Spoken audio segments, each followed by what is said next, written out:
Welcome to this call, this bi-weekly meetings of the Children Agenda Forum. In this, we especially also responding to COVID, but I believe this is a platform that we can keep working on and require beyond just the COVID period. As usual, maybe in the interest of saving time, when you write your name, you could edit it to include your organization. That way it's easier for people in the group to even follow up and work with you in terms of collaboration. So like you'll have Abubakar, and put the name of the organization. Samuel, I'll put the name of the organization. Great, so let me begin by asking whether there is any additional proposal to the agenda items that had been presented. Is there any other thing that you think we should address?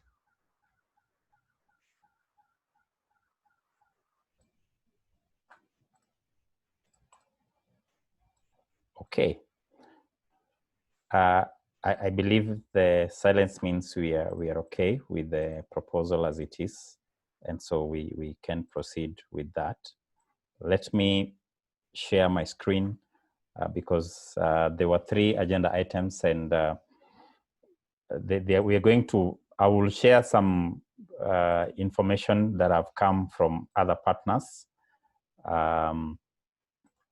and then invite input. I think the one that we'll really need to, we'll need to really work on together is the thematic area, because we want to be very effective beyond just having this coordination meeting. And I believe one way of doing that is ensuring that all of us do have a role in driving this advocacy agenda. So allow me to share my screen in a short while. Just a moment.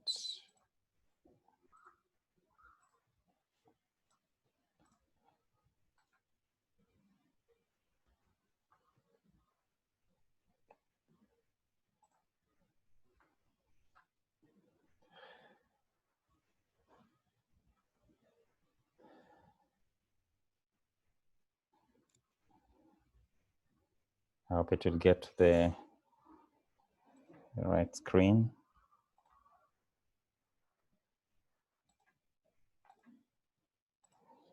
Hope you are viewing our PowerPoint presentation, one with the agenda for the day. Is it visible on your screen now? Anyone can confirm kindly?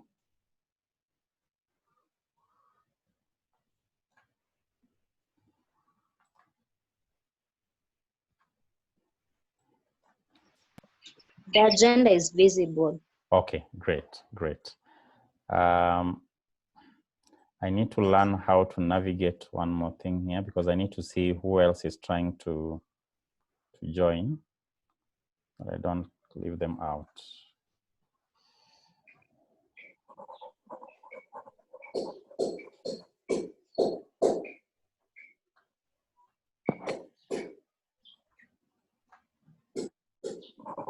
Okay, great. So that's about the agenda. I hope it will pop in the screen when someone else tries to join. So maybe I shouldn't worry about it too much. Now, so we've had presentations from different forums, and I picked some few points on what can communities or governments do. And this is sort of building on emerging best practices. Some of these have had over 2-3 years of work with an element of testing out effectiveness. So I thought we could have this platform as one of sharing information. So I'll go ahead and share a slide on that. So this is on prevention of teenage pregnancy. Of course, this has been something quite in the conversation in the last few weeks. And one of the things that has been consistent in the feedback is that if you're going to respond to teenage pregnancy in a sustainable and effective way, then we will need to have a rights-based approach, so that then we are looking at, one, the individual, who is the child, the girl themselves or the boys. And actually, there's been a lot of emphasis that let's not have a skewed conversation that only talks about girls, because that makes our intervention very unsustainable. Then you look at the immediate relationship, people who affect the decisions that girls will make that surrounds their sexual reproductive health. So family, peers, partners, social networks. In a study that we did in Kibera almost 3 years back with Save the Children, we were looking at how do young women make decisions around use of contraceptives, for example. I'm not saying that has been recommended for children, but basically there's a lot of influence of social networks, of peers. What they are doing is very, very critical. So it's become very difficult to address teenage pregnancy without that. The other one is community. So questions of what is the social norm around the neighborhood, the schools, the workspaces are critical, including things like, if people try to engage in substance use, young people are engaged in that. Are there places that are allowing that? Because then those have to be addressed. And then the broad social norms, the cultural issues, a family is able to have conversation around sex. If the more it is difficult, the more it's felt like a taboo, the more difficult it is. One that I think will then affect all of us is the question of policy. What is the policy environment? Is it responsive? Many of us, I think, of course, perhaps almost a difference of 20 years in generation or so between the groups that are now struggling with some of these issues. We may not connect with some of the decisions they are having to struggle with. And so I think it's time to really review those and ask ourselves, is it working? The question of should we give information on sexuality, sex education, from what age, how should it be packaged? So I hope some of us are engaging in the recent reproductive health bill that has brought in a lot of controversy with the Senate, because this is very critical to make it to be responsive. At the individual level, let me just emphasize that education and remaining in school has definitely been shown to be one of those that is protective factor for very long. And so it will be very critical that we engage in our advocacy, even in this discussion around when do people go back to school? Do we have enough data to keep children out of school? What options do exist? The fact that there's more vulnerability of girls and more enhanced with COVID in terms of income for households, and some of them being forced to go and do some work. Unfortunately, some of them even into sexual exploitation. So these are things that I think, as a group here, this is very, very important. The other one that has been linked to this is mental health. And again, it's been completely ignored in many of these conversations. For young people, we may be thinking they are fine. What do they have to worry about? But that is very critical and could drive some of them into high risk sexual behaviors. So what options exist for them to manage their, their feelings and psychosocial support, so to say.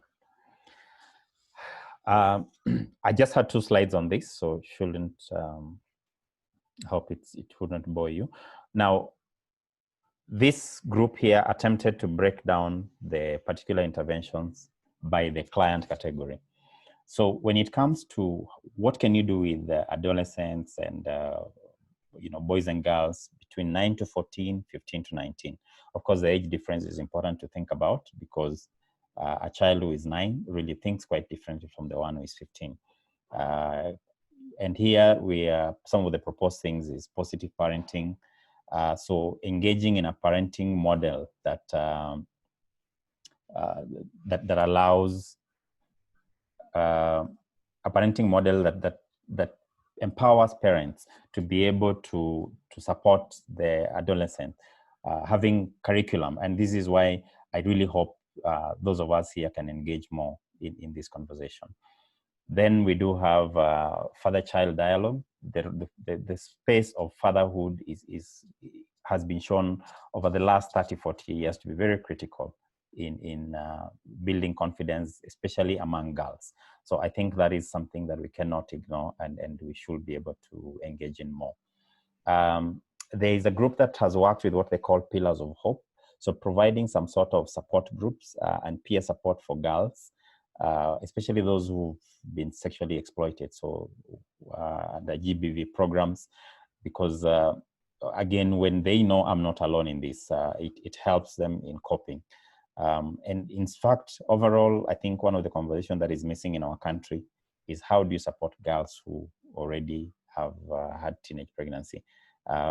They shouldn't be seen like you failed or something. You know, they've got to be supported to overcome this and be able to pick up again and manage the pregnancy in a healthy way, both for them and for the baby in the womb. The other thing is life skill, and this is where I hope in this platform we can be able to share any life skill manuals that you have, and you know, methods in which you can build a support group again within the various communities that we have, whether they are online. So I don't know if you're doing it. I know I have my daughters are still young. I have almost an 8 to 12-year-old. And one of the things I've seen that really has been useful for them is organizing a Zoom call between themselves and their other friends. Or, you know, so I think some of these are critical, and it helps you to be part of those defining their list of friends.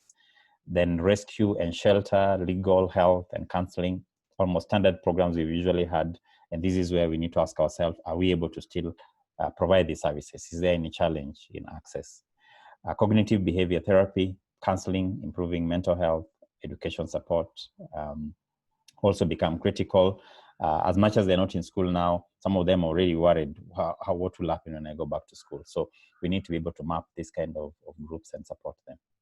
The other group is caregivers, economic strengthening, the same cognitive behavior therapy to support also mental health is equally important, and legal support where necessary.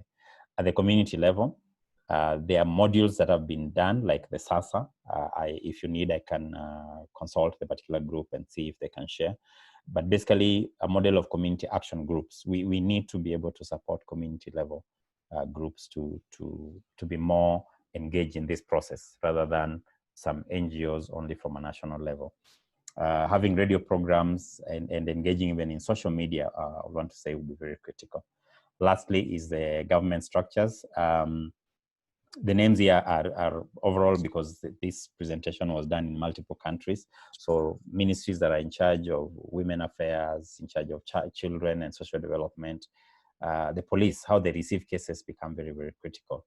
And so I think these are some of those that were shared. If you have your own, what you're doing, I'll give you an opportunity right now to share. But even more importantly, if you also want some of these materials, which we want to make a repository where you can access them more easily. Good. So over to anyone who has a comment, a suggestion on some of these interventions on addressing sexual, or rather teenage pregnancy.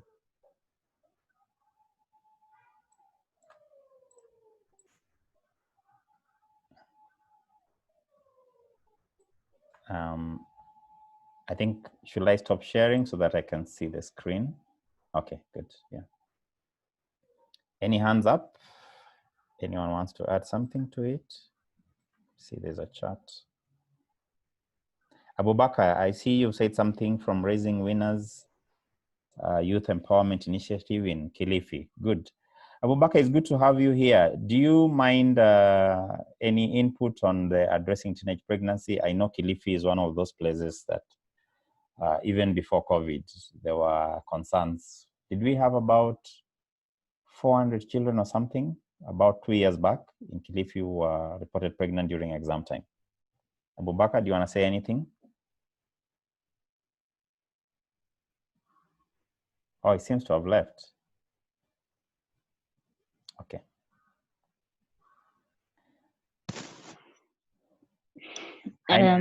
Go ahead. Hi.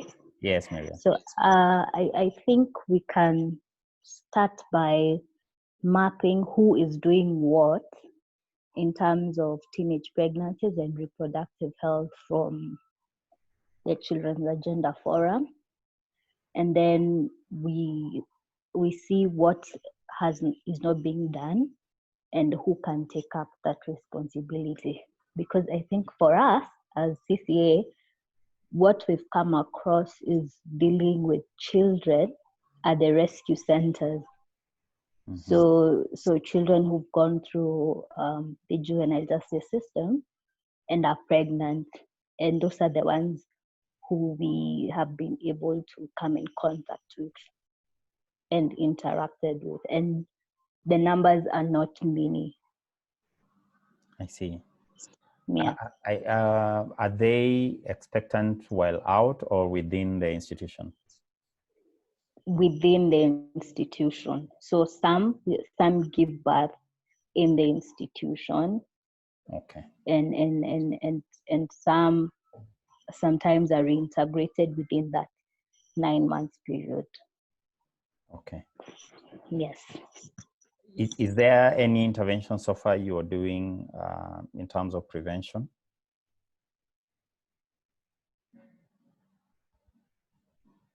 At CCA?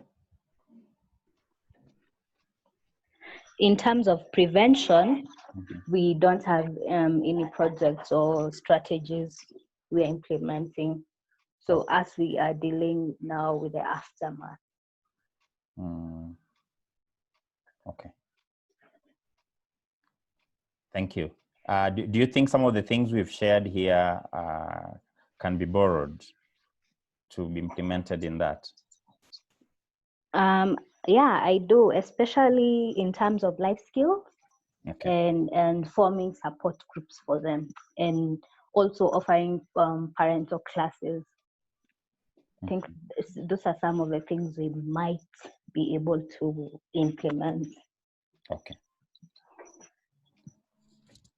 Great. So I think what we will have is, like you're saying, by the way, there was a mapping tool that we had shared. Not many people have been able to respond. Perhaps I will reshare it and maybe include this list of interventions.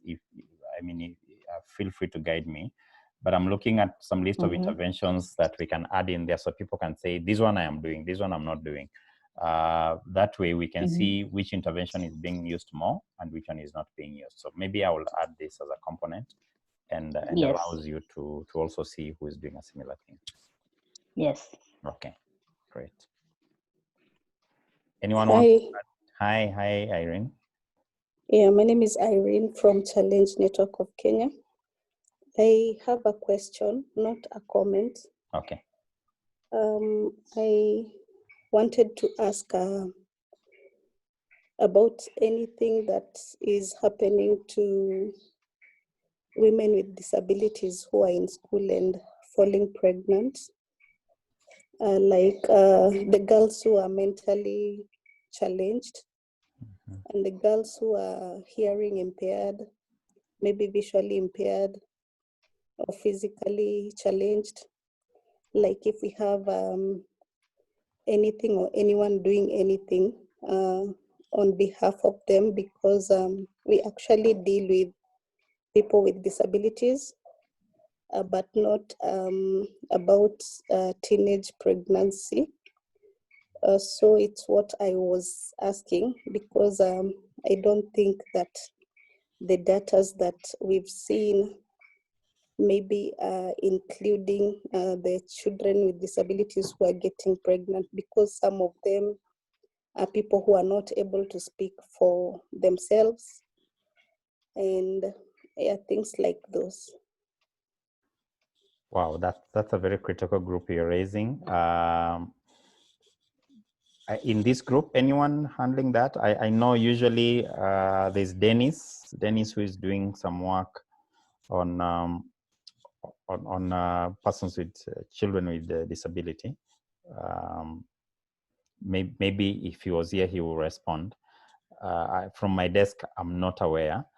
But if I take it back to you, Irene, is there anything you've done so far in trying to attempt to do prevention intervention? Where is the gap? Because that is really why this platform exists, so that we can identify the gap and see how to support you in your work. Okay, we have a partnership with CCA and other organizations working in the rehabilitations and remand centers. But in the remand centers, there are no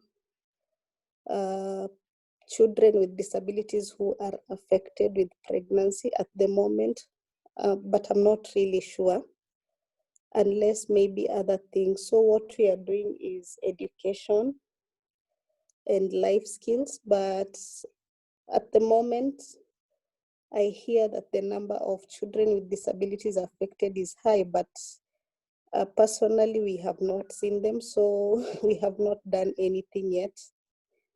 So it's why I was asking.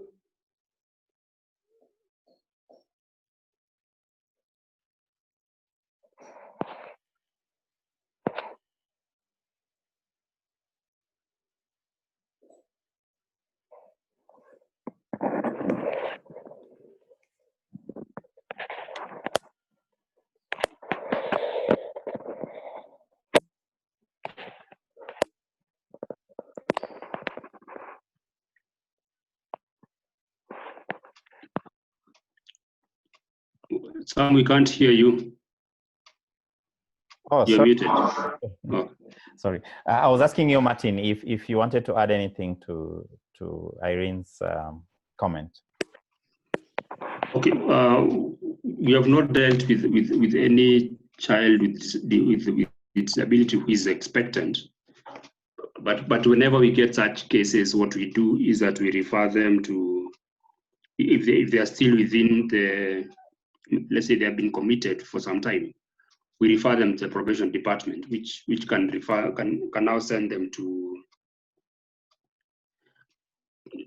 their facility in Siaya. But if we don't get, then what we try to do is that we try as much as possible to take them back home. We do an integration for them through the FGDM model, so that at least they're taken care of within the community.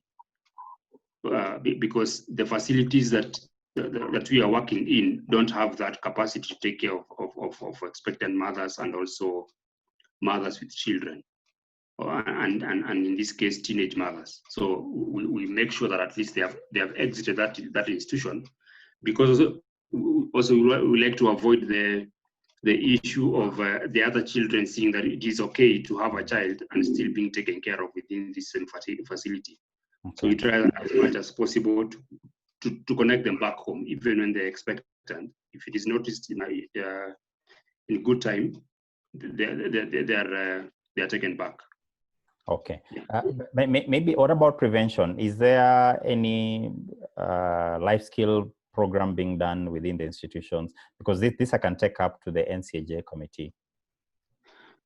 I think the only one that is done is just the normal life skills on reproductive health or hygiene, or just the normal talk that you talk with children.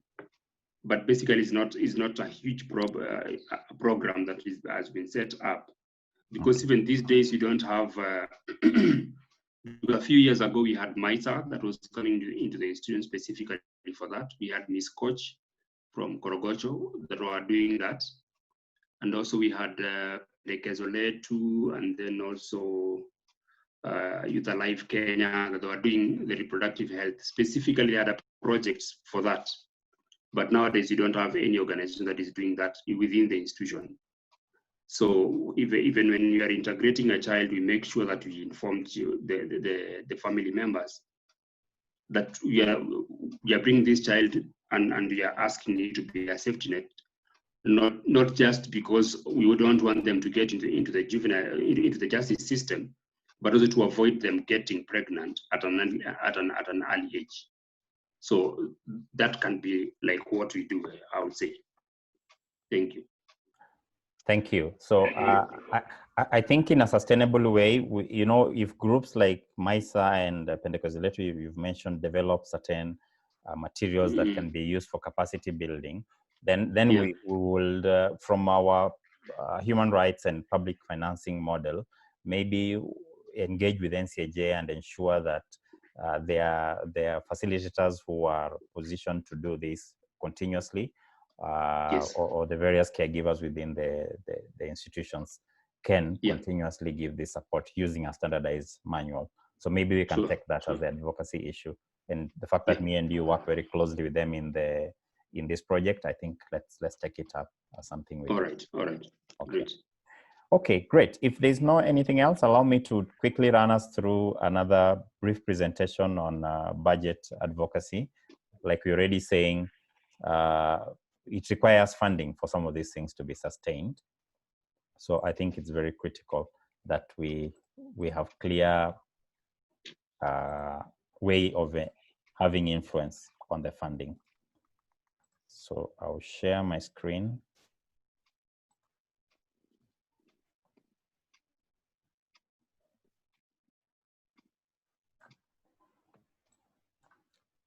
I'm hoping it's visible. Are you seeing public financing on the screen? Anyone confirm? Yes, yes. Okay, Yes. Yes. thank you. So this is one of those that we also shared a tool. As I'm waiting for maybe a few more people to respond to the tool, I thought I'd quickly give us an overview because it's one that we cannot wait for too long. Every day counts in the national budgeting process. Now, like I did mention in the earlier presentation on addressing teenage pregnancy or the matters we've just raised on care of children in institutions, we will not be able to achieve sustainability unless these things are financed by public. Because me and you can only run with perhaps our grant that is limited, but the government will always collect taxes. So they need to be able to ensure that the issues we identify are financed as much as possible and sustained in that. Some of you may remember that at some point, there was a very strong lobby and we had the financing of the sanitary towels for all girls in public schools. This seems to have dropped a bit. So you had the ministry say they don't have money, but in my opinion, it's because we also relaxed. Those who were in this advocacy did not keep on the monitoring and ensuring that every year, as the government is preparing its budget, that there is adequate allocation, because it doesn't make sense to build very good schools and the girls won't stay there because of matter of sanitary towel. So this is why this becomes very critical. So how does the public financing process or budget process work in Kenya? So we need to appreciate that, number one, as soon as a budget is read, the next process of drafting the next budget begins.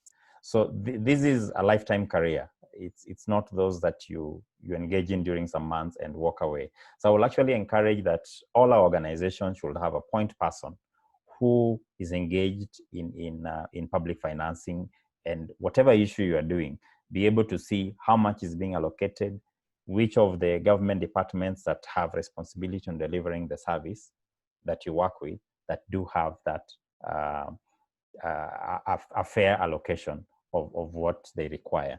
So like it indicates in the first, the green section here, it says there's the first part, which is formulation, 6 to 12 months before the fiscal year. So by the time the budget will be read in June 2021, we will have started this process now in this month. Actually, it should have started in June. Then there's a process of approval, which comes just about 3 to 4 months, or about 3 months or so before June. So that means the approval process happens around March, April, May. So if you miss that, again, not much, but what it means that where most time has been put is really what is critical. If you don't get your issue included here, then there's nowhere you're going.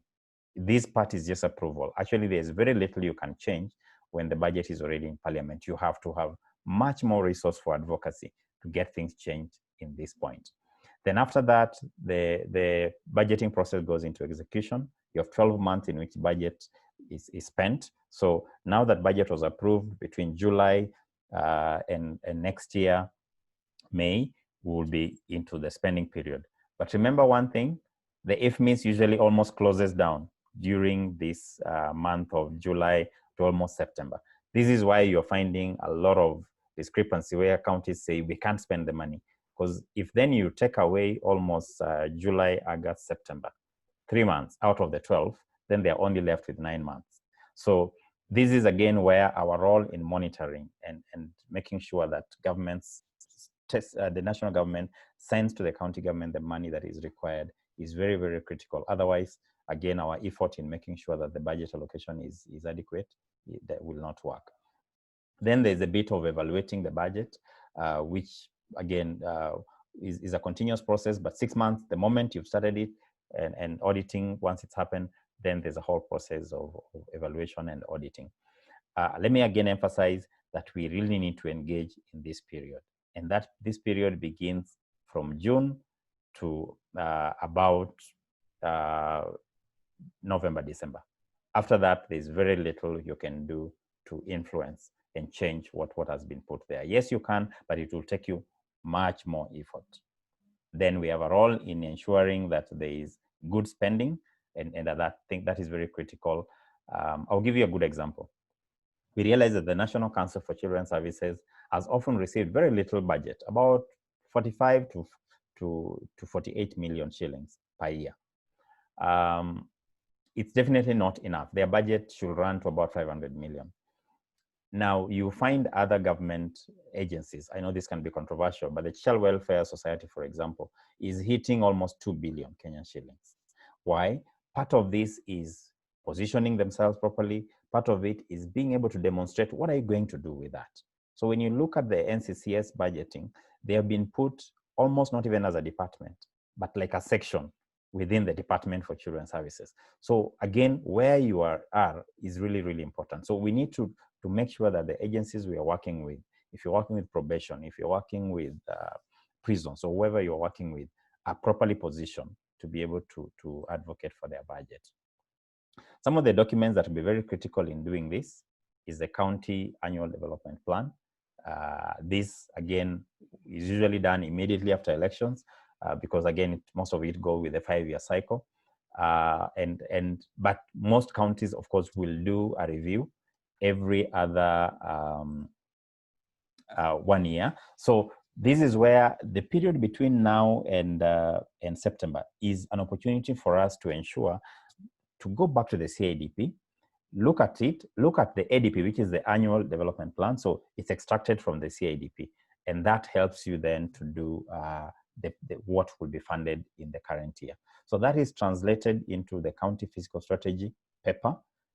This is, again, something that we need to support the departments we work with to actually write them. Because when their issue is not captured in that paper, then it becomes very difficult. That is what will be tabled in Parliament, whether county or national, and then it goes into the budget proposal, then into the budget guide, which is almost becoming a bill, and then now into the citizen alternative budget, which, again, we have a big role to play because it helps the government to see what else. Then, before the government spends any money, whether county or national, it must have the Appropriation Act, which must be passed into law for the particular financial year. And again, you have an opportunity to lobby and ensure that your matters are captured in that particular law. When it comes to execution, there is your citizen budget. So this is not really a technical version, but one that we are able to compare and say, the government is allocating money for this. You need to be able to track what is it that they're spending on. There are things like the supplementary budget, the county budget implementation report, and the county budget review outlook paper. So these are very critical things for implementation, and you need to go online. A lot of these things are actually available on website of the ministries of finance and your county governments. So go there, download them, see what is provided. This is where we need to go back 3 years back and be able then to see what is the trend around allocation, because then it tells you how to engage in your next level of advocacy. The other very important one is the county audit report. So again, this is something you need to have a focal point person in your organization to help you regularly scan through them, see what are the issues that are emerging, and be the voice of the children we are representing and say, look, we said we are spending money on schools, but look at the quality maybe, or we are leaving out the girls issues, or we are leaving out life skill training within the institution. So we need a budget for institutions that are taking care of children to support that. So in a nutshell, this is how the budget cycle is. It's a continuous cycle, so it doesn't end at any particular moment. There's preparation and submission. There is approval, which takes about 1 to 3 months. There's execution, which is a 12-month period. And then there's monitoring, which is again about 6 to 12 months. So we need to be engaged in this throughout, so that then we are able to influence. So this is where we were asking you in the tool that we shared, do you have any limitation in any of these steps? Is there any challenge in accessing the document? Is there any challenge in knowing how to track? And maybe we could work together on also having a simple monitoring tool, a checklist that you can be able to look at in each of these stages and influence your budgeting. So lastly, in a chart like, and I can send this to you, but it's been done courtesy of colleagues who've engaged a lot in county budgeting process from Trocare. I will request them, if they allow, to also maybe provide more training on this. I know I've also worked much with World Vision. We've also done a lot of this. But as you can see, this is quite a continuous process, beginning, like I said, the moment the other budget is read, all the way through until the point when, again, is implemented. So I don't think we will exist and do our job well as civil societies without engaging in this. Over to us. Any questions?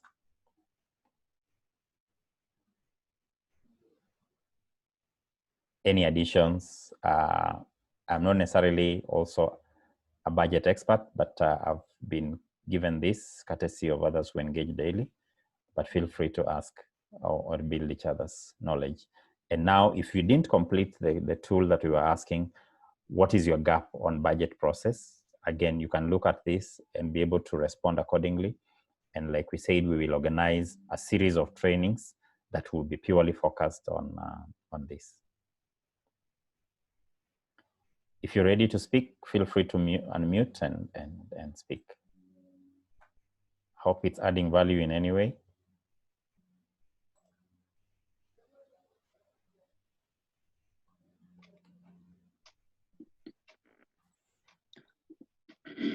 Yes, Martin? To me, I think it's a very important information that you've given, because we usually don't get to know what happens. I think it's just because we rarely go to look for these things online. So I think it can be a very good starting point for us also as an organization, that we may go and look at what is available and what can we tap in to do more activities even for children and the communities around us. So thank you for that. Yeah. Thank you, Martin, for your feedback.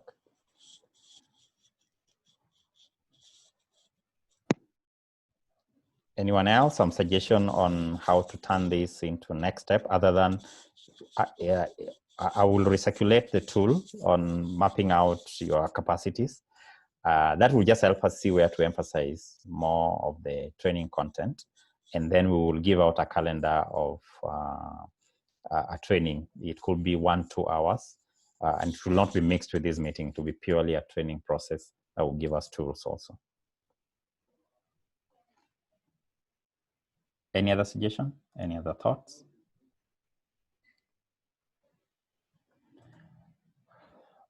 Okay, great. We have about 10 minutes. I will go into the final presentation. Allow me just to still share from this screen. So the last thing I want us to get really feedback from you, this will be a lot of you speaking rather than me, is to agree on some thematic groups for advocacy under the Children Agenda Forum. It's actually not the first time we are doing it. We've done this before. But I have a feeling maybe with this COVID matter and the fact that now we have some more regular meeting, it will be good to hear from you on what are the gaps, what are you doing. So the list that we had done last week, and I will recirculate that, the table we had done on what are the advocacy issues that are priority. Well, some of them were teenage pregnancy, budgeting. That's why I was addressing them today. We'll need people who continuously work on them. So here we are proposing 4 thematic groups. Let's see if everyone will be covered there, or do we need to expand this? So under governance is where also we will put, no, I was going to say we put matters of budgeting, but that may cut across. But governance really is looking how we engage questions of child participation and budgeting, all that should be here. Any thoughts as it relates to these thematic groups? Is it adequate? And at this stage, you can feel free as an organization to say, we think we can steer a particular thematic group.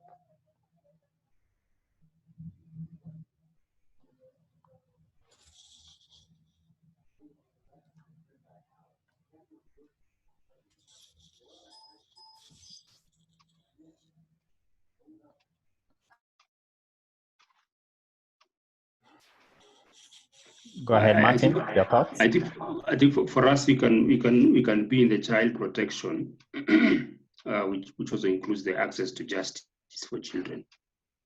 That for us will be like our strong point.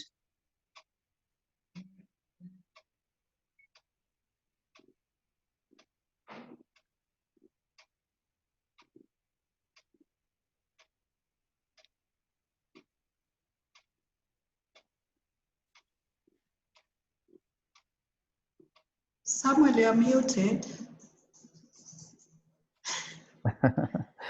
Thank you.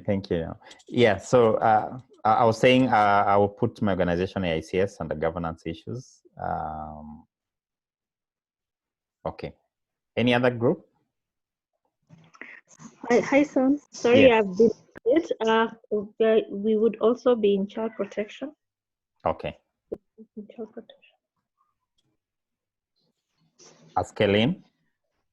Samuel, so Kelly will be in child protection, and just to let the members know that especially when it comes to access to justice around children issues, we are working in Homa Bay and Kisumu. What do you do exactly in those 2 counties? And access to justice? So okay, apart from training like the duty bearers, when it comes to cases that are reported, we offer legal advice and legal representation, especially in matters of sexual violence. Okay. Thank you. And by the way, Naomi, perhaps you may have seen the launch of the Juvenile Justice Information Management System. Some of us think maybe we'll rename it to Child Justice Information Management System. Mm-hmm. So, we are on a pilot stage, but I'm mentioning this because I think it will be important that we work towards that and rolling it out in other counties as a pilot program. So let's see if those are areas you can be interested in the long term. Okay. Thank you. Hi, Sam. Yeah. It's mostly from Clean Start. I was saying that we would be in child protection. Okay. And then also just to maybe ask Naomi, as she has spoken that they are in Homa Bay and Kisumu, she could also maybe add, you remember the map that we have, just Yes. in case after this meeting we forget that they are in Homa Bay and Kisumu. Right. Maybe if you can feed that information in that map so that we get to remember at a point that we might need completely. Thank you, Mombi. Very good addition. Okay, I will. I had started, but when it came to coordinates, I I think my data was not uploaded, but I'll redo that. Okay.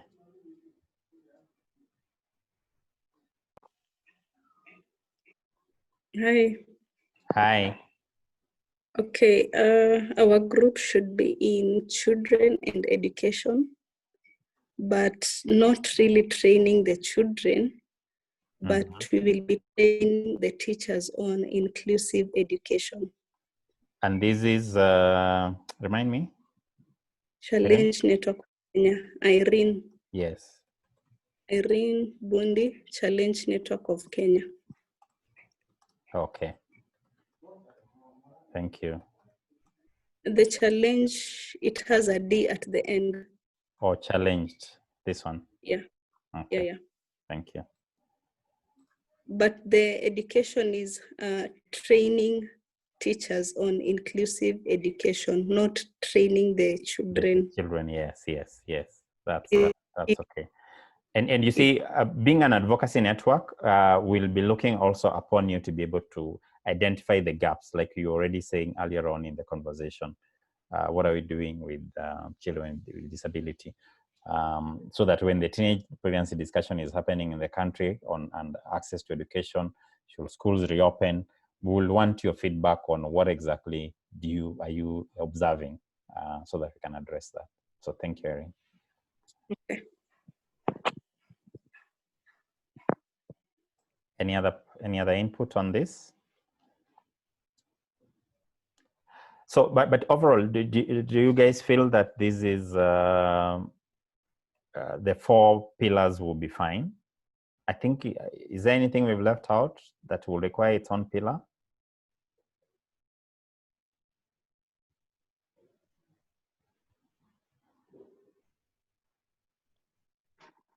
For me, I feel it's inclusive of the major thematic areas that we deal with, especially with children. Yeah.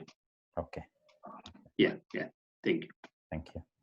Okay, great. Then I think with that, I will share this recording and share the minutes or the key action points, and I will invite others to complete this, or rather to choose where they want to. And maybe where necessary, I may reach out to some of you to be thematic group leaders. And then you can convene maybe a separate WhatsApp group or something, where then you regularly identify what is happening, what is the gap, and how do we advocate. And the same information then in terms of the thematic group leaders, we will match you in that table we had, the one we shared in the last meeting on the advocacy issues, so that then you can come and report back to us and tell us, is there anything being done, or what is the gap still, and how can we support as a group? Otherwise, with that, I want to invite us for any other thing. Anyone with any report you want to share? First of all, let me share something. You mentioned something about the JJIMS. Probably it will be good for us to, maybe you can share it more with the other members who are not part of it. And then something else is about the Kobo toolkit. I think Kobo toolbox. It's not. Are we able now to see what the data that we have entered? Because the moment you submit, you're not able to see what you submitted on the map. Is there a way that you can access a map that we can now be able to see the information that are fed? Because I've fed like twice, and just ends there. Yeah. Okay. Thanks for that feedback on Kobo. I had asked Dr. Law, if you remember, from Geopsy Research, who are the ones who are actually supporting this from the back end, to check any updates. The last time we talked last week, he said he had not seen. So let me ask him, and because you should be able, once you enter the data, it should be in the Kobo database, and he should lift it and now add it to the map. So I'll check with him. When you've done that twice, was it because you're repeating, or because there were 2 different agencies you're adding, or locations you're adding? No, because the other time, the information that came in is that we should now like use Kobo. We insert the information on Kobo. The previous one was Geo something. Initially, we had used the Google form, but now we moved to this. Okay. Yeah. Fine. Let me follow up, especially for what you did. I'll get back to you directly, Martin. So thank you. Okay. And now that you've mentioned about the JJIMS, so Juvenile Justice Information Management System is, we launched a pilot in Makadara this week on Monday. Was that on Monday? Okay, forgetting. Yeah, so what it's supposed to help us address is that whenever a child has been taken into the system, either as a witness or as a victim or as a child in need of care and protection, or accused, of being in conflict with the law, if sometimes you find one child being processed by multiple police stations, say in Nairobi, without them knowing. And a lot of cases also that are being handled by the chiefs we are never able to know how many are those cases, how do they end up. Yet some research reports say that over 90% of cases that involve children are actually handled by the chiefs, and it's recommended that they actually do it because an informal justice mechanism has many advantages compared to the formal process. So this platform that we have created is a web-based and Android-based platform. So the chief is able to use their phone whenever they're receiving the case to enter the information right there. And immediately anyone who has access, because there is password restricted, either police station or the court or the prisons, probation, Department for Children's Services, and the ODPP, they are all able to search for the name of that child or search for the particular OB number and see information on that particular case. So the JJMS will be able to support the NCAJ and partners to track case by case and escalate it and say, I'm handling this case, I'm seeing it's not moving. Or the other thing it will be able to do is to also be able to tell us what is the caseload at a given time, either as of today, how many cases have the police handled, how many cases have the chiefs handled, or look back cumulatively over the last 1 year, over the last 3 years, how many cases. And these should help us also see how is the resource allocation, like perhaps how many police officers are handling cases of children. Do we need to have more police officers included there? How much money, the resource question, will be able to be answered also. Also, it will help us answer the question of recidivism. If a particular child is being seen in the system over and over, then perhaps the support system we are giving to that child is just not working. So those are some of the things that we hope the system will be doing. It will be hosted, it's hosted by NCAJ, the National Council for Administration of Justice. And my organization as AICS is supporting at the moment to do the pilot, plus a multiple of agencies where Martin is, also in CCA, under the Aprire project, which is Italian government funded. It's quite limited on resources, so we'll definitely be coming out to partners to see how we can support beyond just the pilot. The pilot is done in Makadara, law courts, and the court users committee is the entry point, but we hope to roll this out to more even within Nairobi. Yes, Rosalind, go ahead. Okay. Mine is a question, and I'm sorry, I want to take you back to the intervention part. I wanted to know whether, as a forum, we take part in the judicial process when it comes to probably prosecution of the perpetrators when it comes to teenage pregnancies. Do we take part in coming up with measures on how they're supposed to be prosecuted, or is the ODPP part of this forum? That's what I wanted to know, whether we take part in the judicial process and whether we follow up on prosecution of the perpetrators. Okay. Good point. Anyone wants to respond? I could add before I add my voice.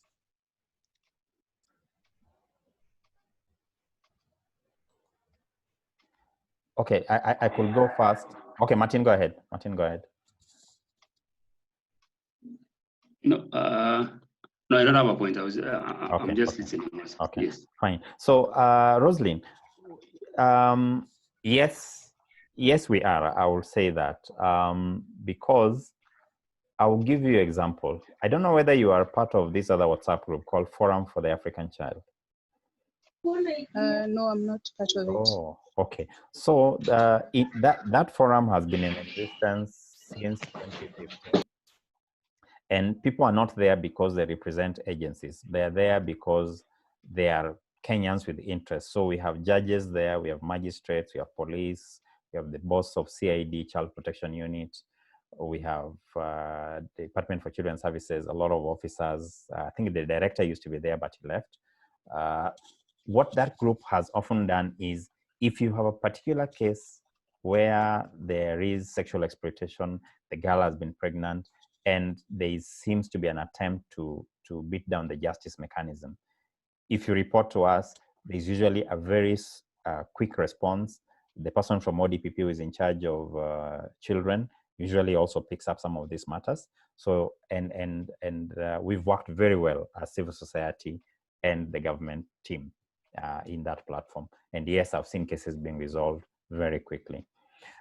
In addition, we do sit in some of the task forces. I have represented the Children Agenda Forum and the CSOs in the National Task Force on Children Matters. This was convened by NCAJ, of course, through the CJ, the Chief Justice. And we did the status report on children in the justice system, which was launched in November 2019.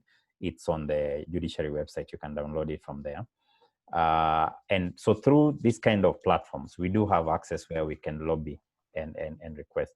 But we are hoping that different agencies here can engage at the county level also in the Area Advisory Council, and then be able to support any follow-up that are required for this kind of cases.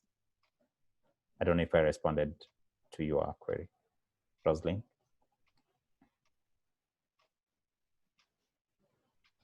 You can unmute. Sorry, I didn't get the last part. Okay, so I was saying that so one, there is the informal platforms through the WhatsApp groups, and we know it we can call. Two, we have the formal structure, the task forces that are working, and then number three, then we as civil society groups in this platform will be able to engage at the county level, especially through the Area Advisory Council, so that then if there are cases that are coming to you, you're not able to get it quickly addressed, it can be taken up there. If there's any challenge, feel free to escalate it to me or other persons in this platform, and we can make sure that it's acted upon. Okay, thank you. Thank you, Rosalind. Any other thing? Okay, great. Yes, Martin, go ahead. No, I'm okay. Okay, great. So thank you everyone for making time. I will get this shared, and Martin, thank you for offering us one of your staff members to support us. So I think you will see perhaps more engagement with that person as we plan for these meetings and sharing of minutes over these kind of things. Otherwise, thank you very much, everyone. Have a great afternoon. Thank you, Samuel. Thank you. Thank you, Sam.